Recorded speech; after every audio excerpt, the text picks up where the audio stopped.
You're listening to the Cash Flow Academy podcast with Andy Tanner, your source for investing made easy. Here's Andy Tanner. Welcome to the Cash Flow Academy podcast. I'm your host, Andy Tanner. This is where investing is made simple. And it just seems that every single episode, our producers just bring in the best, most interesting guests. And today's no exception.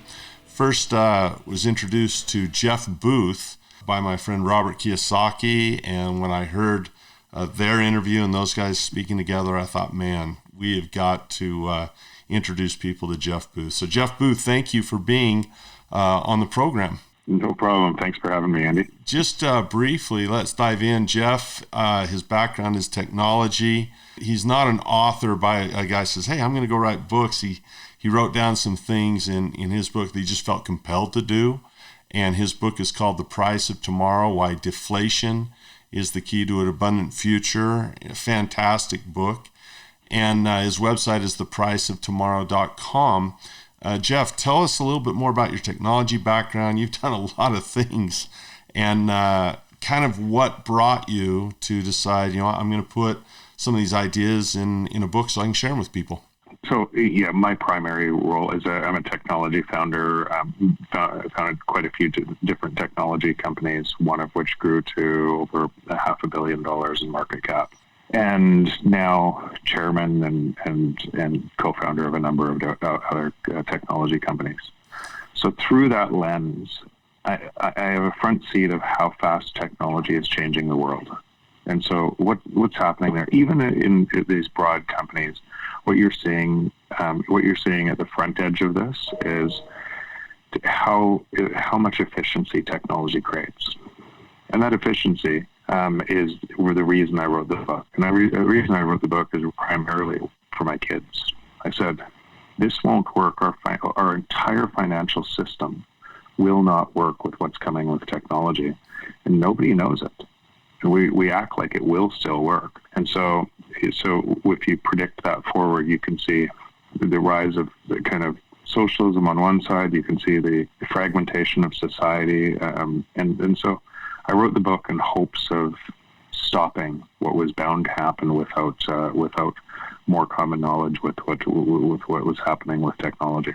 It's kind of an interesting position because you do have a front row seat and you do have a perspective and information that I think the vast majority of our population doesn't have. And so, when you come out and you say, well, here's some things to look at and I'm going to make some predictions, right? We're talking about the price of tomorrow, what's going to happen tomorrow. And so now all of a sudden you're either Paul Revere or you're Chicken Little. And it's tough because, right? Because, people are all trying to get eyeballs and, every time I turn on the TV, there's a news alert with, there's like an emergency of some kind. And it's just hard to get people's attention. And so my hope is we have a discussion today that people will say, you know what, this is going to be worth reading about. And, only they're going to decide if you're Chicken Little or Paul Revere, right? Do you ever feel that way? Well, here's the thing in this. I could care less about eyeballs. I could care less if this book sells. It turned into a bestseller, but I could care less about that. Mm-hmm. I don't need to make $1 from this book. Right. My technology companies are very successful, and I do very well. This was a passion project because the world won't work. These systems won't coexist together.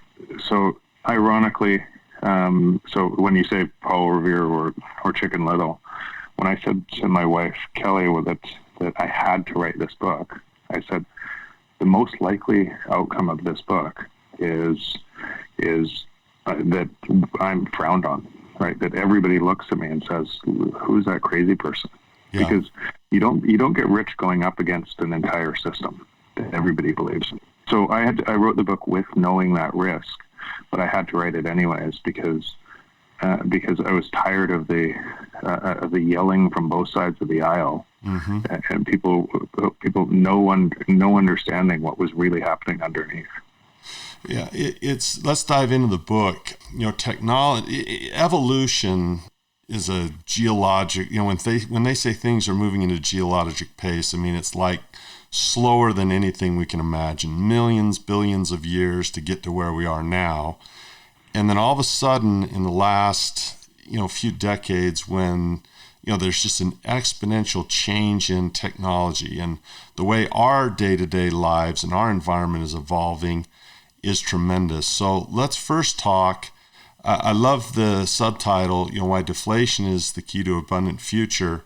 Deflation, to a person like me has always been, and you see this through an awesome lens, is, deflation is when your dollar buys you more than it did before.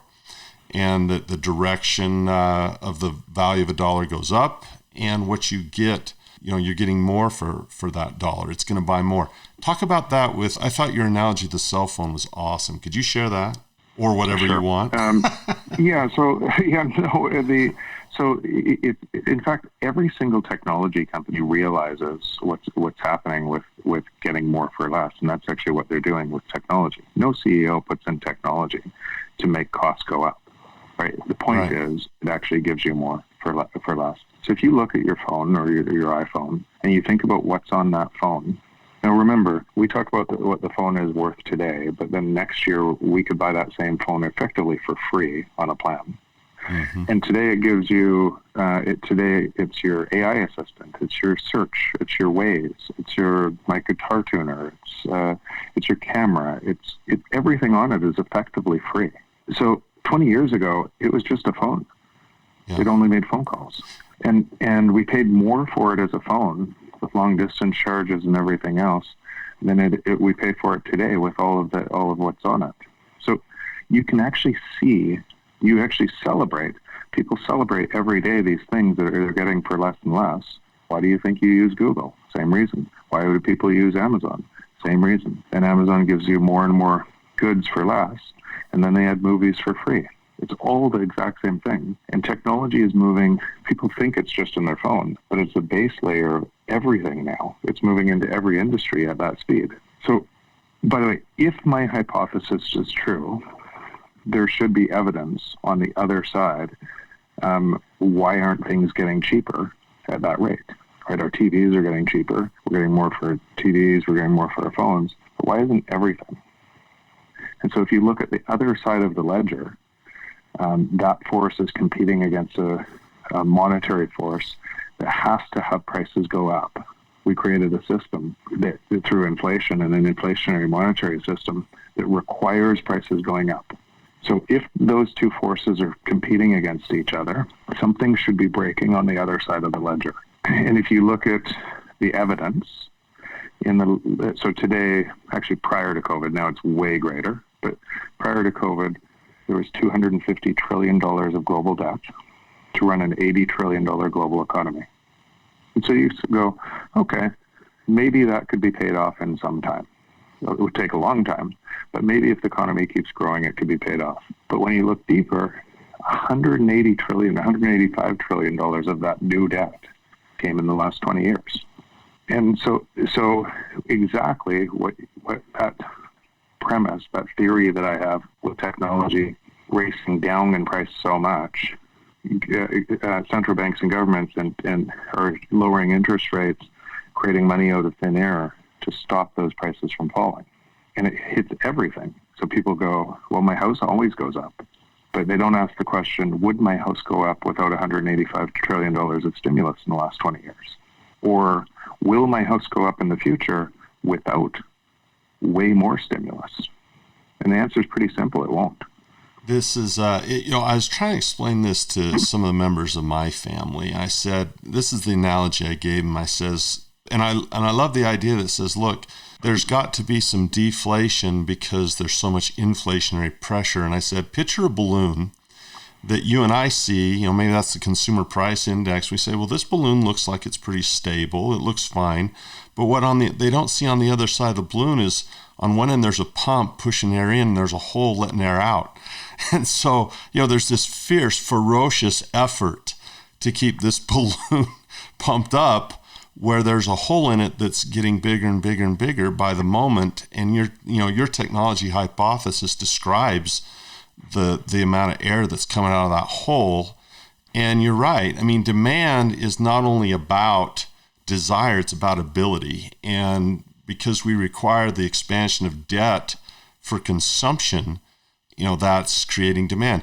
If you want to see the detachment from fundamentals, stop credit for housing. Say, okay, no more credit, housing's gone. Well, now you do that to tuition. Now, maybe we start letting the Fed, buy stocks and prop that up. Who knows? But it's just a great study. Every single market is manipulated right now. There is no free market anymore. The entire base money and everything on it is manipulated, and so the question becomes, how long more can it be manipulated? Yeah. You're not dealing with fundamentals at all. But the problem, and this is what I describe in the book, is a natural consequence of that problem. The problem is everybody thinks it acts the old way, and so they're using reference points in their brain that they grew up with, and they're looking at times in the 30s and everything else to confirm their reference points and everything else. We've never lived in a time that the technology is this deflationary, provides this much efficiency, and so it's unlikely that any central banker globally would understand that, right? Yeah. They would, because they're using historical models, and we're all on top, and we're using historical reference points because we grew up believing inflation is a good thing, right? My house goes up, I get paid more through my life, and I pay back the debt that I borrowed in cheaper dollars because of inflation.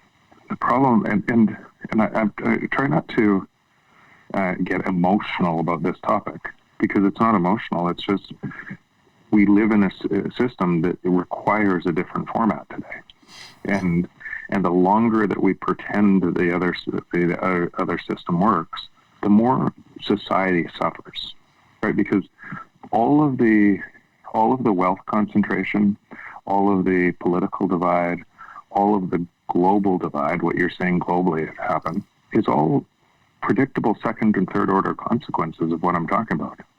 It doesn't have to look like that. When you say you wrote this for your children, I feel similar. It's my job as the dad to do the best I can to prepare them for life. That's a very important responsibility. And when I think about employment and how you're going to contribute to society, let's talk about this. We talked about it from a product standpoint, and a service Amazon. Talk about this from an employment standpoint. If I have a company, you have started technology companies. How is this going to affect the truck driver? How's this? Everyone's like, when robotics started hitting big, robots are going to replace our jobs. But AI is a different deal, right? I mean, AI. So both, but robots will too. So I used a reference point in the book. You read it, and the best thing, we think we understand exponentials, but I'll tell you we don't. I use a piece of paper folding up to 50 times, just show a power of exponential. And this is really important framework for a whole bunch of your listeners. On fold 50, that piece of paper would reach from here to the sun. I've asked that question to tens of thousands of people around the world, and most people, that 99.9%, guess 2 inches. At 50 folds, a piece of paper would be 2 inches. And if 50% of people understood what it would actually be, then you could say, okay, some people understand exponentials, the rest of people don't, but we could get by. But when 99.9% say 2 inches, humanity doesn't understand exponentials. Me too, right? And now all your listeners will go, oh, I understand it because I understand the trick. Sure. But we'll get tricked on the next one. Here's why that's important.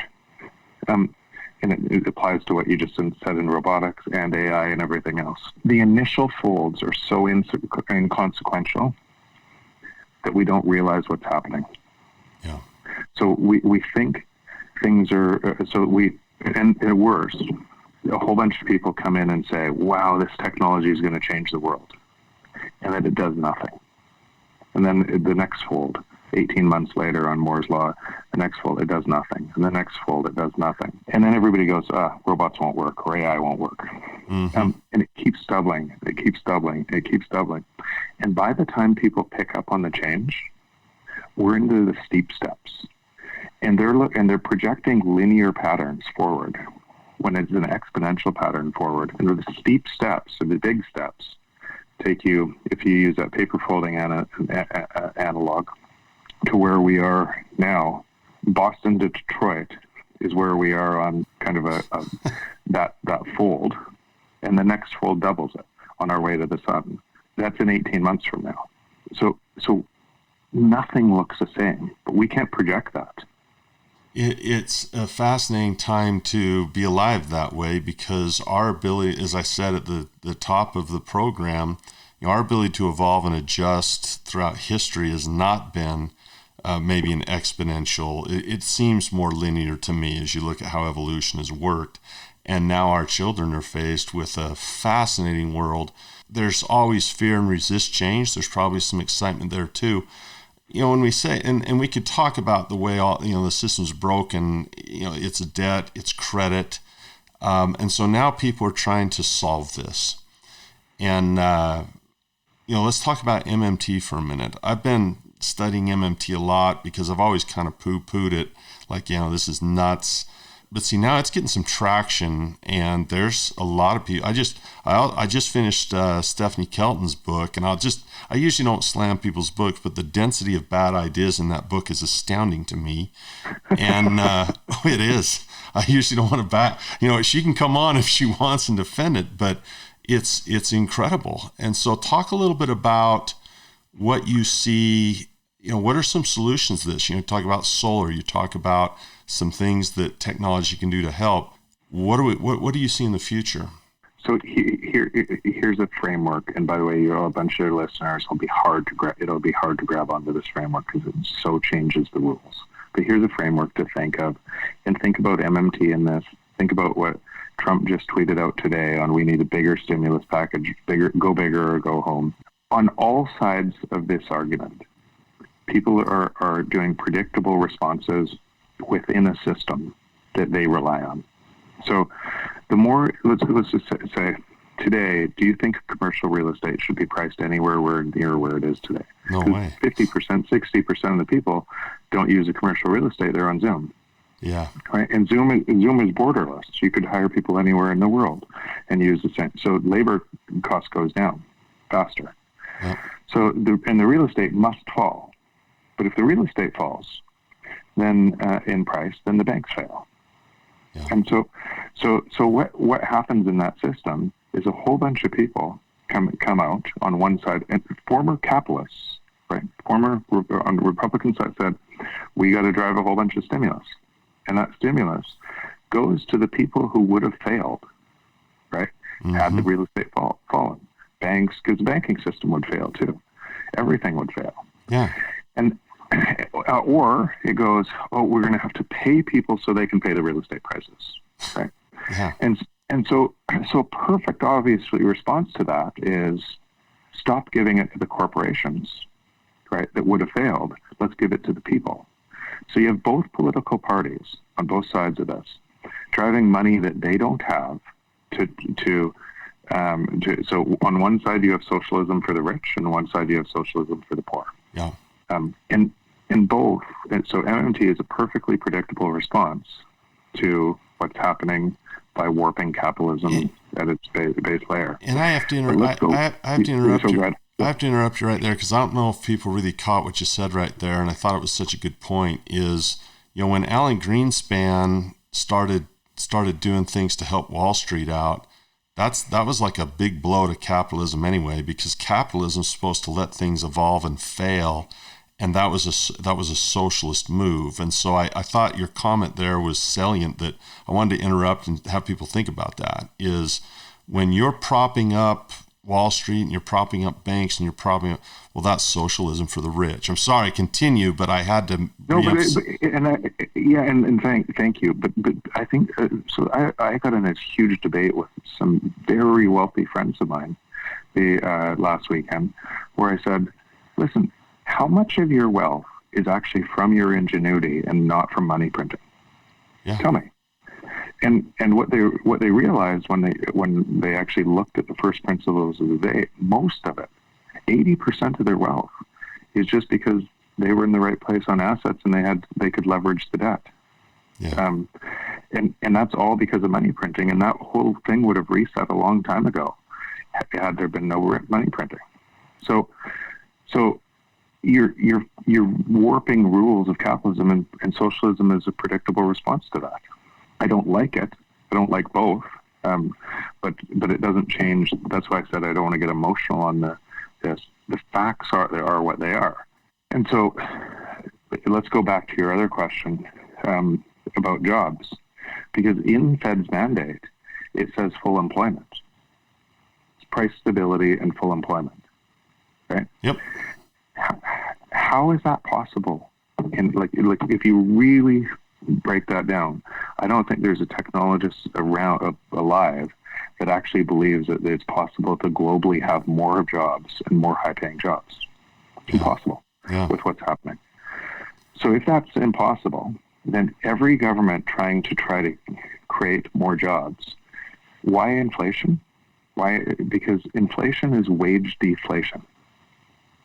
They pay you less. For sure. So the opposite of inflation is people who work for wages get killed. So your labor cost is less. And your labor cost has to be less to try to keep jobs in a market where technology is removing them. Yeah. So ironically, the more the government pushes on this kind of keep prices high, companies are forced to either be saved by the state all the time, zombie corporations, or remove labor as fast as they can with technology. So it accelerates the trend. It's also interesting to, Americans are weird people.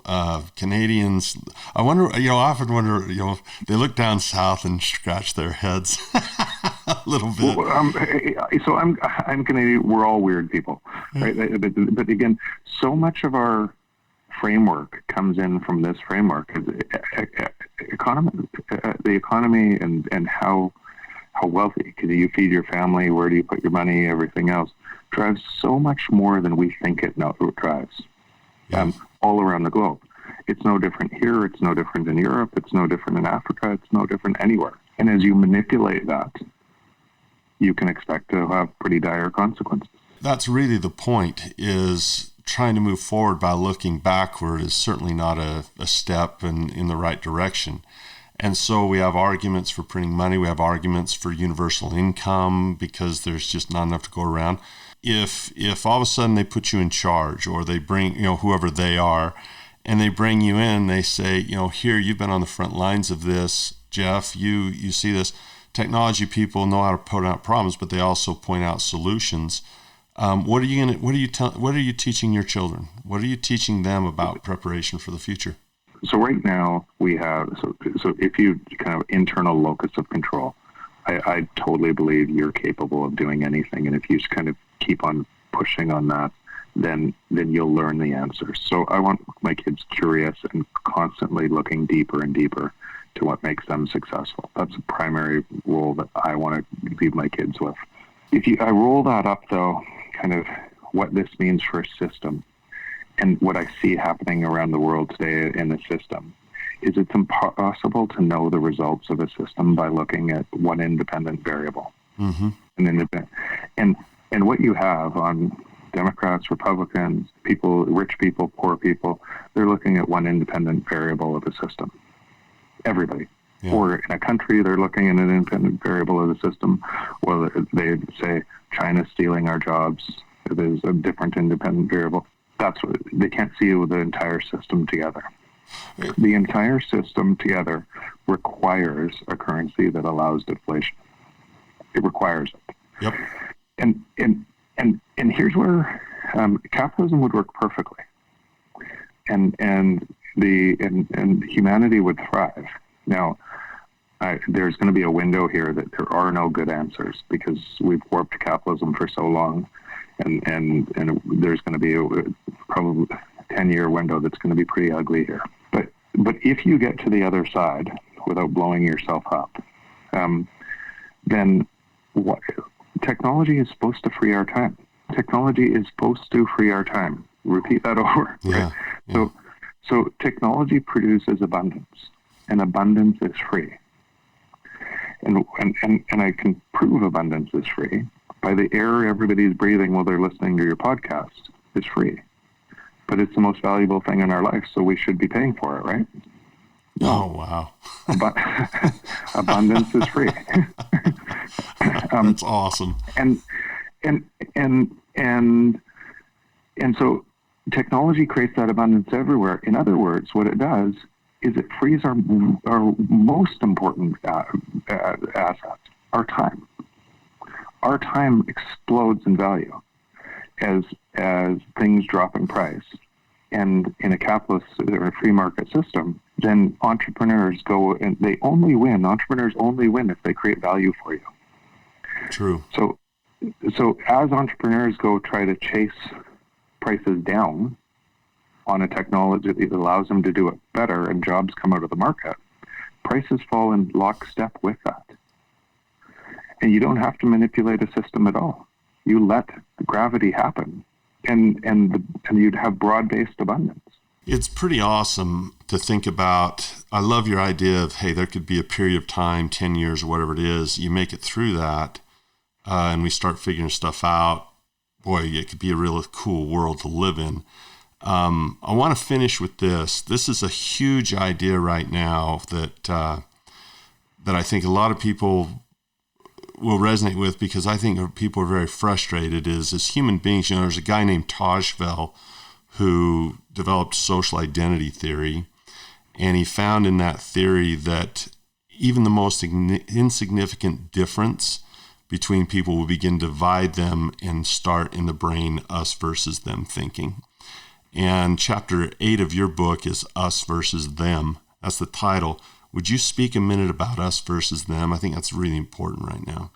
Yeah, I think that's what's so this polarizing that you feel and everything else, and everybody feels. When you said Canada is different than the U.S. Yeah, I did it there. Yeah, yeah, it's a natural feeling that people don't realize that they jump into, and when they feel risk or they can't feed their family, it's really easy to manipulate those people. That was the rise of Hitler in Germany. It was the rise of, and so all of this is very predictable, because as social creatures, we are easily manipulated into, why don't I have it? Why do they have it? And so that doesn't happen. That doesn't typically happen if people are feeling content. It doesn't happen as much when people are feeling content. It happens when people can't feed their family. It happens when they have tons of risk that they worry about, hope for a better future. And the politician comes in and says, it's not your fault, it's those people over there. Mm-hmm. And it becomes generationally believable, because they have kids that grow up in the same thing. They believe it, and they teach the kids that. And once that gets too far down society, it's really hard to unring that bell. And so a bunch of your listeners will be, because I see it all the time when I talked about those very wealthy friends, actually believed that how dare the government come and tax me more, when they couldn't see it themselves, and that's what started the conversation.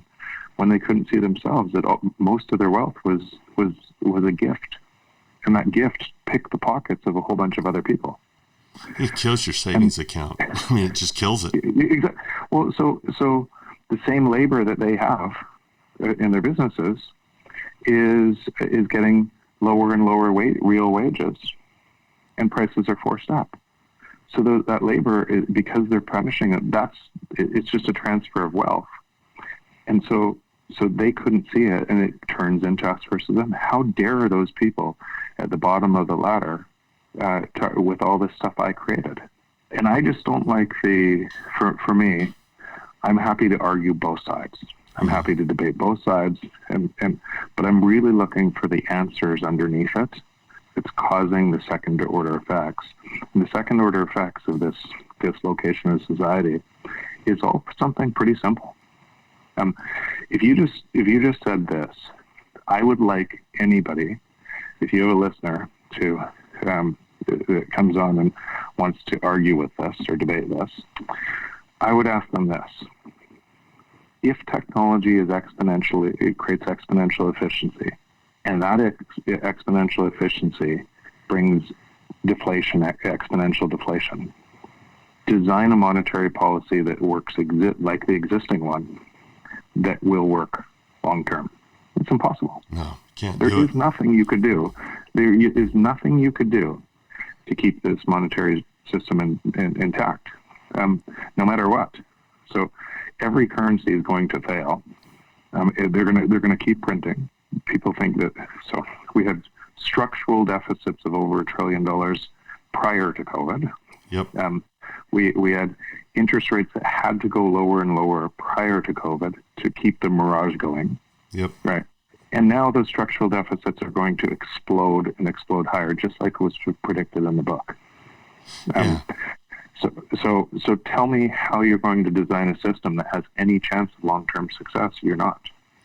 You know, people think they're kicking the can down the road, and that's an improper visualization. It's more like they're rolling a snowball up a hill that's gaining mass and energy as it gets higher and higher, and there will be a point where the growth of that snowball and the height of that snowball is just too great for that system to handle. And it'll be an interesting thing when it unwinds. It seems that the Federal Reserve has looked at the crash of 29 and the depression of the 30s and said, look, deflation is just not something we're willing to accept. You know, we're going to do it, you know, basically at all costs. And I guess the big question... They can't stop this. Yeah. Right? So technology is a bigger force than they have. Yeah. There's nothing that can stop this short of destroying their currencies through crazy inflation that starts with inflation, then moves to hyperinflation. And as they do that, they divide society further. You know, and governments love control. Governments don't like the people having control. I mean, you know, Bitcoin is making noise and crypto's making noise, but I look at the governments of the world and they're like, I think, boy, how long do they want that to go on? You know, how long before that starts threatening them, you know, an independent currency that is independent of a central bank? Any thoughts on that? Yeah, Bitcoin is a lifeboat right now, and I would say it's a must in any portfolio. It is an absolute must because it actually probably the best chance we have for a peaceful crossover is actually Bitcoin. It's interesting. I had always poo-pooed Bitcoin a little bit first because I don't like change. I didn't understand it. It was really your interview with Robert that made me think, okay, Andy, you need to rethink this, because to me a currency isn't a medium of exchange. I'm like, well, everyone's treating it like an investment, you know, rather than the medium of exchange. But you know, as I've listened to you, the technology-wise and how fast it grows, and you know, I think, you know, blockchain is not just for currency. It's going to be involved in darn near, well, a lot of things we do. So that's something to really get educated on if you haven't. That's something I'm going to study more than I've ever studied, is you just can't let something, you know, technology, I've always fought it. You know, I heard the word Twitter and I thought, well, that's kind of dorky, Twitter. I'm not going to go tweeting around anything.